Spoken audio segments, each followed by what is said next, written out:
Coming up on NTC News Tonight, the Cubs come home after the World Series win, and the parade preparations are in full swing. We'll tell you when and where. We'll also have highlights from the nail-biting Game 7, and there were couches on fire and students ablaze as the NIU campus reacted to the epic series. NTC News starts now. You're watching NTC News, DeKalb County's only television news source, on the campus of Northern Illinois University and from the Northern Television Center. This is NTC News Tonight. It wasn't a dream, folks. Hello, I'm Alex Rodriguez. Thanks for joining us. And I'm Katie Rose. It's Thursday, November 3rd.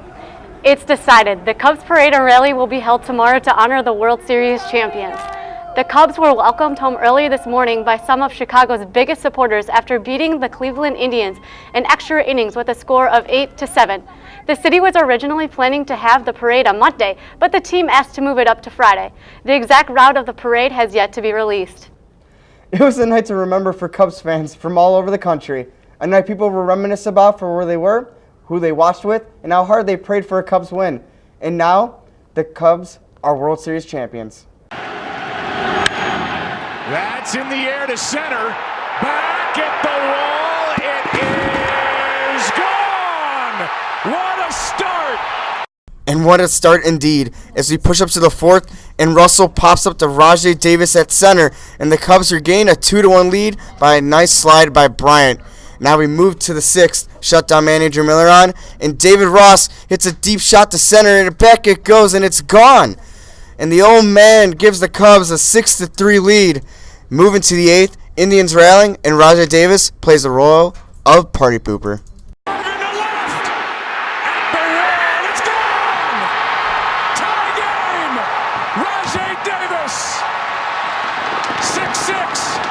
And that gave Cleveland something to cheer for. And now we go to the top of the 10th. Zobrist up, smacks one on the left side. Third baseman can't get it. And Mora Jr. rounds third, and he's going to score easily. The Cubs are fired up, and it's 7-6. And now, after Walker Russell, Mickey Montero's up, and he smacks one through the gap. And now the Cubs are going to take an 8-6 lead in the top. But now the bottom half comes up as Chapman's all fired up. Rajai Davis comes in again, clutch for the Indians, giving heart attacks to Cubs fans. And now it's an 8-7 lead for the Cubs. But Mike Montgomery's about to come in, and the rest, I dare say, is history. Here's the 0-1. This is going to be a tough play. Bryant, the Cubs win the World Series. Bryant makes the play. It's over. And the Cubs have finally won it all. 8-7-10. The drought is finally over, and Joe Maddon and the Cubs can celebrate and finally move forward. I love tradition. I think tradition is worth time mentally, and tradition is worth being upheld. But curses and superstitions are not. So it's really great for our entire Cubdom to get beyond that moment and continue to move forward, because now, based on the young players we have in this organization, we have an opportunity to be good for a long time, and without any constraints, without any of the negative dialogue. And you know me. I mean, we've known each other for a while. So that's the best way. The burden's been lifted. It should have never been there in the first place, I don't think. But now we can move forward. At the end, Ben Zobrist was named World Series MVP. All three catchers for the Cubs had RBIs in the game. And we'll recap the rest in sports. So what was it actually like in Chicago and in Cleveland? Our Mike Mitchell was in Cleveland, and Eddie Garcia was in Chicago. And they join us now to tell us about the madness. You guys look exhausted. Oh, I am absolutely exhausted. I woke up about 4:30 yesterday morning. I decided, you know what? It's Game 7 of the World Series. There's 35,000 tickets. There's 50 million people going to be watching that game. I want to be at that game. So I went on StubHub, I bought a ticket, and off I went to Cleveland. So a 6-hour drive, right? On the way there, the way home, oh my gosh, with construction, about 8.5 hours back. Sorry, Professor, for missing my first class today. I didn't mean to. Hey, don't worry. I don't think they mind. But anyways, so with this game, what was the most, like, out of the Cubs fans there, what was the defining moment where Cubs fans were just going off, other than the win, obviously? I think the most defining moment was before the game. When you walk in that stadium already, gates opened at 5:30, about 6:05, 6:10, you looked out there and you already saw nothing but blue and red. It stabilized to the game that no matter what, the Indians fans were in for it because Cub fans were there and they're ready to see a W. Yeah, well, I know you have some footage here from Cleveland. You got some good, just take a listen at that footage. Go Cubs go! Hey Chicago, what do you say? Cubs are gonna win today. So tell us more about this footage. Like, you were right in front. There's Rahm Emanuel on that. Yeah, right away I get down there, the final out. I was with a couple buddies. We ran up there. We had our phones out ready to go. We got to see the team celebrate. Right after that, they had MLB security come in to try to let a couple public officials, Mr. John Kasich, Mr. Bruce Rauner, Mr. Rahm Emanuel. We get up there, though. They come across there with Bill Murray, John Cusack, people like Amy Schumer. Right there, as you saw, Rahm Emanuel comes up, gets all excited with the yeah. Right after that footage, he comes up. I give him a big hug. I was like, my mother may not have just loved I did that, but I'm like, I got to give the mayor a hug. We just won the World Series. That's awesome. And you said you had like Amy Schumer. She pulled you or something? Yeah, she was trying to. I was one of the people that kind of like everyone was trying to make their way up the middle, and I just happened to be the person. She must have thought I was the best person to get up the middle, because all of a sudden she's pulling me. But then it got to a point of there's 3 more rows, and I'm like, okay, I'm gonna do my little whoop whoop whoop, and she was no longer following me with her boyfriend. And the story of these goggles and that jersey, that's an actual jersey, and those are, I think, goggles that somebody was wearing last night? Yeah, one of the guys that I love to chant during the game, the bullpen catcher, Mr. Chad Noble, the end of the game after he went down there, celebrated a little, sprayed a little bubbly, came back out. I asked him, like, Chad, if I spent $180 to get this jersey customized, can I get your goggles from in the locker room? Sure enough, he walks over, flips me the goggles, and it was like I was at the celebration. That's insane. You were so close, too. How much did you have to pay for tickets? Must have cost an arm and a leg. I mean, the get-in rate was about $800 to $900 for standing room. I ended up paying $1,600 to sit bleachers. Wow. Oh, wow. Well, Eddie, you were in Chicago, and that must have been as crazy. The atmosphere in Wrigley was absolutely incredible. You had fans, old fans, young fans, all fans of all ages, really. Everybody anticipated this. Like, this is a big deal. I've waited my whole life for this. You know, I've been a Cubs fan my whole life, so everybody was in tears when it happened, and it was just absolutely incredible to be a part of. What was happening? What was crowd's reactions? I mean, people expect it to be like kind of like a riot, but I really didn't see that. I saw everyone just in tears. Pure happiness on everyone's faces, crying. Everybody was giving out hugs. Everybody was just high-fiving each other. It was just a great time to be in Wrigley. Great time to be a Cubs fan. I do want to talk about Rajai Davis' home run in the 8th.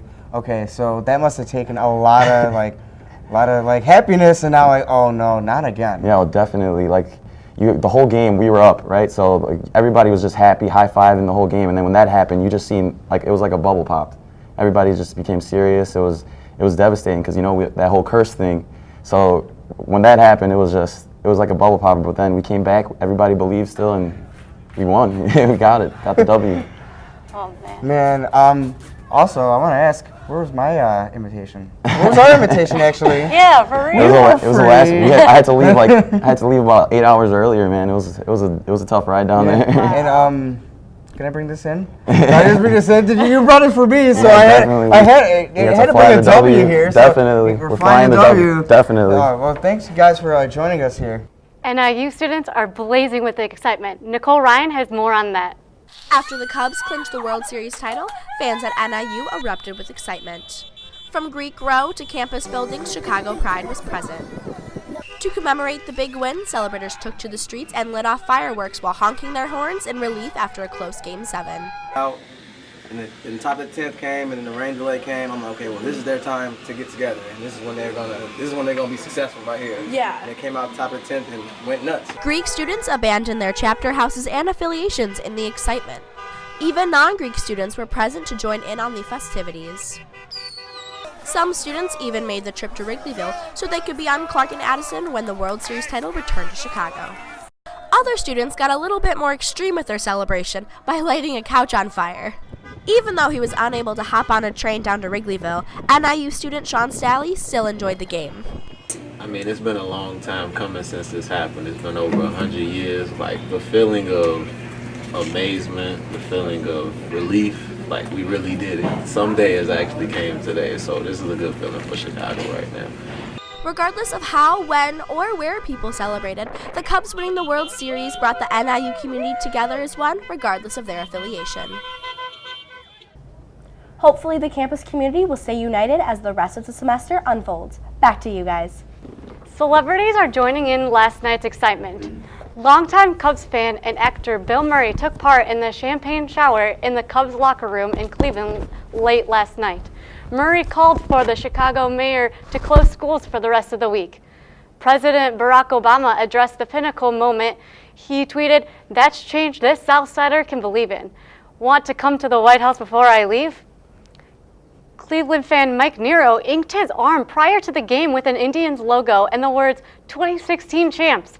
He shared a picture with the tweet, "Some call it bold, but I call it faith in Kluber." He didn't post on Twitter after the game. Cubs parade tomorrow. How's the weather looking, Emery? The weather for tomorrow's Cubs celebration parade will be very nice. We'll see temperatures in the upper 50s with plenty of sunshine, so be sure to bring your sunglasses as well as a light jacket. And then later this weekend, temperatures are going to reach up into the mid-60s, so to hear more about the upcoming warm-up, stay with us. Coming up next, details on student rally that involves you and your money. And what's being done to make students more aware of diversity. You're not sitting here. Yes, I am. Move. Give it to him hard. No. Every day, kids witness bullying. Why you stab me with it? No. They want to help, Ow. but don't know how. Teach your kids how to be more than a bystander. Visit stopbullying.gov. If you're walking around campus and see tombstones, don't be alarmed. It's all part of a student movement. Dozens of students gathered along Lucinda Avenue this morning with plans of placing tombstones in the grass along the street. Organizers say they will represent each homicide in Chicago from 2007 until now. Various student groups came up with the idea. Jo Janquin says she's tired of students leaving school because of death in the family. I wanted to show people, my students and other folks, that you can have a statistic on a page or you can be reading about it in class, but really putting these out there for folks to see and to understand helps them connect to the experience a whole lot. They will place just over 5,000 tombstones. Alumni Park near the Home Student Center will have a spot for anyone who wants to add a tombstone for a lost loved one.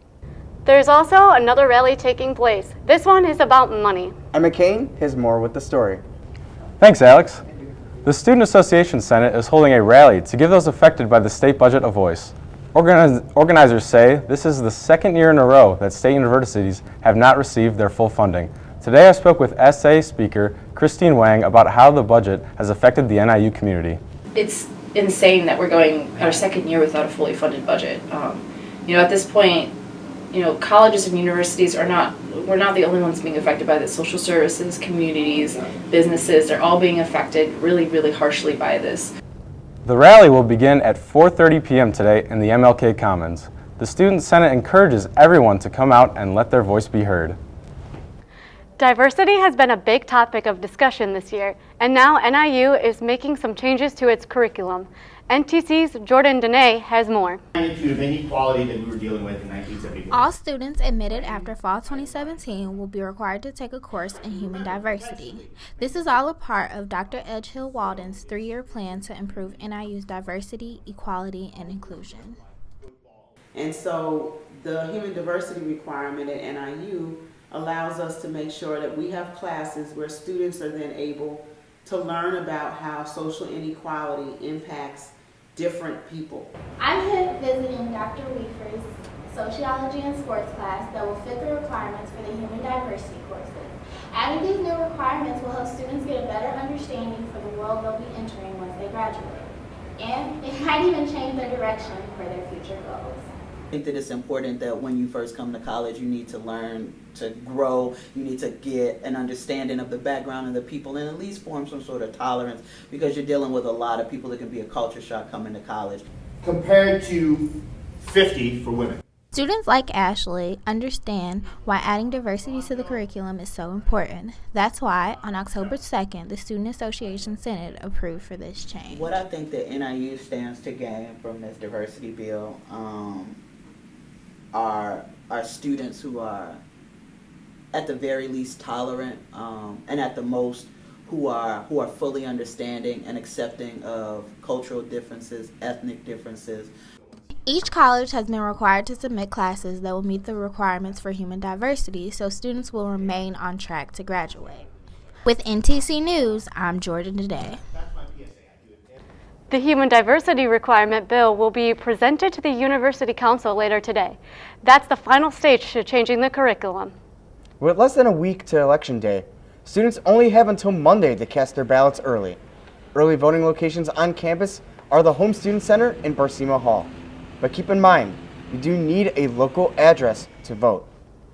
Who are NIU's students voting for, and what are the latest poll numbers? That's what we'll find out in this week's Political Pit Stop. Here's Sada Kandor.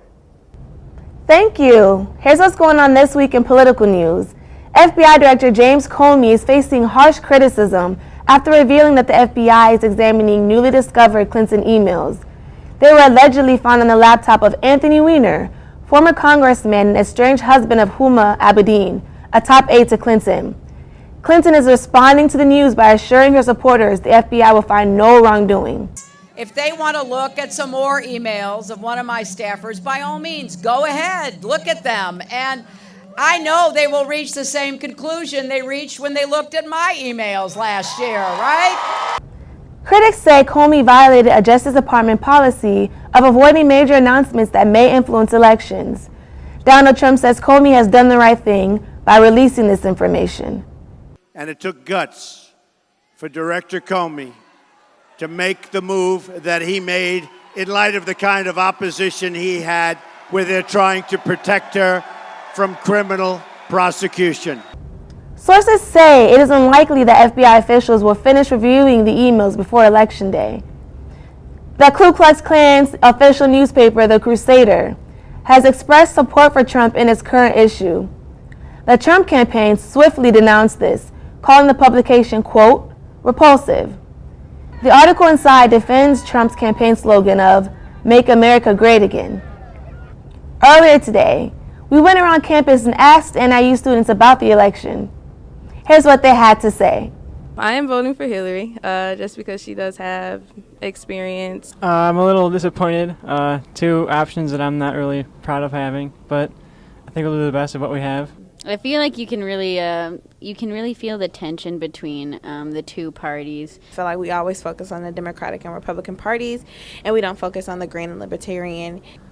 Both parties aren't exactly what either party would want, and yes, there is a third-party system, but with the way that our government currently is, we are stuck with a two-party system, and it's not exactly how I would like it to be. I'm a black male, and I didn't even vote for Barack Obama. I didn't go out and vote last year, but I'm almost positive I want to go out and vote this year. With less than a week before Election Day, polls are showing Clinton still holding a lead. The latest CNN ORC poll shows Clinton has a 5-point lead over Trump, with 49% of the vote. Third-party candidates Gary Johnson and Jill Stein hold 3% and 2% of the vote, respectively. Thanks for taking a stop with us this week. See you next time. I'm Sata Kendor. Keep in mind, NTC News Tonight will be having a special post-election show on Wednesday, November 9th. We'll have a full wrap-up of all the Election Day results, so please tune in. Students who are searching for extra funds to pay for their education may be in luck. School officials say the Scholarship and Financial Aid Office are working to make the scholarship application easier. They eliminated paper-based applications and instead created a new system called Academic Works, which will give students a personalized experience based on his or her qualifications.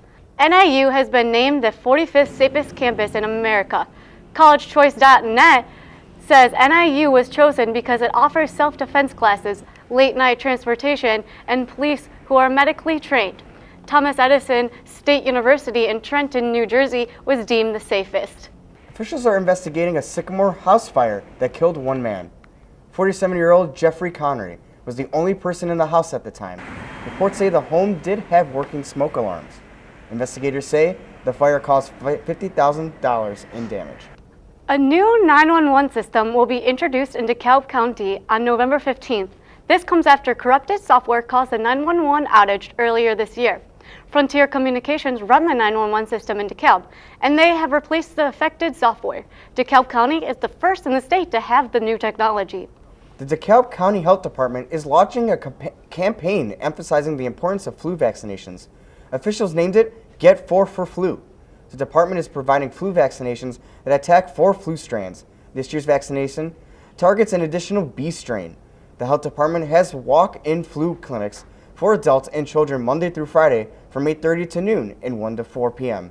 For more information, visit healthdecalbcounty.com. So are we in for flu-like weather? Emery Danens is here with the full forecast. Well, tomorrow will be a little cooler than today, but hopefully you won't catch the flu if you go outside. Tomorrow we'll see temperatures near 58 degrees, so if you do go to that parade celebration for the Cubs, you'll just need a light jacket. But today has been pretty warm, very sunny out there. High temperatures today reaching up near 61 degrees. Then tonight we'll dip down to a low of about 41. Now, if you're outside today, you probably saw those nice, beautiful, sunny skies. Been a very nice day out there. We had a little bit of a breeze, around 8 miles per hour, but otherwise made for a nice fall day. And this weekend, it's going to be even warmer. So let's take a look at the larger scale to see what we have going on. So yesterday we had a low pressure system and some cloud cover that definitely brought some gloomy skies on Wednesday, but luckily that's pushed off to the east today. And what we've seen today is this high pressure system will start to build into our region as we go into Friday. Again, those high pressures bring sunshine. It's going to be a lot nicer than it has been in terms of temperature. On Saturday we'll be seeing another high pressure system around us, so Saturday will be very warm. So let's take it back to tonight here in DeKalb. We'll see overnight low of about 41 degrees. We might see some fog develop overnight again, but that'll burn off as we go into the day on Friday. We'll see partly cloudy conditions with a high of about 58 degrees, and we will see a shift in the winds from the northeast to the southwest, and bringing those southerly winds will help bring warmer temperatures. And then as we go into Friday night, overnight low of about 43 degrees, so a little bit chilly out there, but then our 7-day forecast looks beautiful. So again, on Friday, high of about 58, then Saturday and Sunday we'll see temperatures in the mid-60s. Be nice out there. We're not really expecting any rain for the next couple of days. Maybe next week we'll see some, but this weekend it'll be beautiful out there, so get outside and enjoy it. That's all for weather, so let's send it back to the desk. The pumpkin fair may be over, but some controversy is still brewing. A child was asked to remove his pumpkin that featured Donald Trump in front of a brick wall with a sign that says, "I will build a great wall," to keep out the illegal gourds. A group protested with signs during the festival. One sign read, "Don't reward hate." Besides that, organizers say the annual festival was a huge success. Eddie Garcia was on hand for all the fun festivities and has this report. The Sycamore Pumpkin Festival celebrated its 54th annual parade as thousands gathered in excitement. The family-oriented event unified various non-for-profit organizations to help create the festival's annual tradition. Each organization dedicates a large amount of their time and effort as they provide a weekend of Halloween fun for all ages. It's a unifying event for the community. It lets us see what community organizations are around we can see in the parade. Families gathered along the streets of downtown Sycamore hours beforehand to be able to get a front row view of the event. The parade included performances from many DeKalb County schools, including NIU's very own Silverettes and Marching Band. High school bands, independent clubs, and sporting teams also participated in the Halloween fun. Everybody's got a friend or a relative or a child in the parade, and so the parade is so long that you're going to have a huge audience. Friedendahl has been attending the Sycamore Parade for over 15 years, as the festive celebration gives a tradition to many in the community. Children especially enjoyed the parade as they cheered and watched as it passed by. Just riding at the rear of the parade, coming back through town and just watching the faces of the little kids, it's always heartwarming. That and watching the kids check in their decorated pumpkins is just phenomenal to watch. Along with the parade, families were able to enjoy carnival rides, food, and a display of pumpkins. The Sycamore Pumpkin Fest occurs every last full weekend of October as it adds more organizations every year. From NTC News, I'm Eddie Garcia. The Sycamore Pumpkin Fest serves as one of the largest fundraisers of the year for many local nonprofits. And just a few blocks away from the parade, hundreds of crafters and their goods on display at the Pumpkin Fest's annual Autumn Craft and Treasures Market, which raises money for the Sycamore Music Boosters. Paris Bizzle has more. Sycamore High School hosts the 44th annual Autumn Craft and Treasures Market, opening up their field house to over 250 vendors. And I'm really grateful that we have it, because in order for us to actually have all these things and have like the piano and our risers and even our rehearsal piano, it wouldn't have been possible unless we had it. And so I mean, it's really beneficial to all of the music programs here, because without it we wouldn't really have much of anything. And so this craft fair is a really big part of it, because it provides a lot of kind of supplement to it, because it brings in a lot of money for us. To shop the variety of crafts, homemade products, antiques, and ceramics, there is a charge of $2 for adults and $1 for senior citizens and kids. It's not only a lot of work, but it's very fulfilling and fun. We have a fabulous team that we work with to provide this experience for the community of Sycamore, as well as the vendors. Sycamore Music Booster organization are made up of families and friends of music students at Sycamore High School. The nonprofit organization has been successful since 1978 in supporting the school bands using the antique craft and treasures market to fund for equipment, trips, musicals, and scholarships. For NTC News, I am Paris Bizzle. The Sycamore Music Boosters will use part of the proceeds for summer music scholarships. Awards winners will be announced later this month. Coming up next on NTC News, Senior United Husky Stadium ends with a victory at Bowling Green earlier in the week. And we'll toast to where the Husky Trail is taking us next.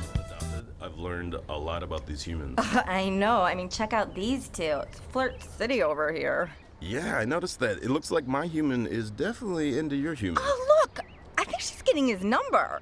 Nice. Your human's got some sweet moves. Takes after his dog.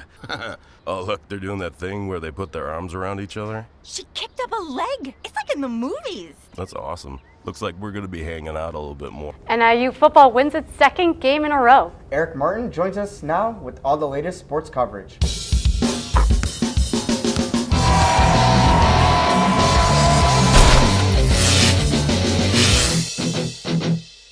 Thanks, Alex. NIU has a great week in sports as both football and women's soccer teams win big. NIU football wins their second straight game this week as they beat Bowling Green 45-20 on Tuesday. Quarterback Anthony Maddy ended up going 29 for 20 with 185 yards.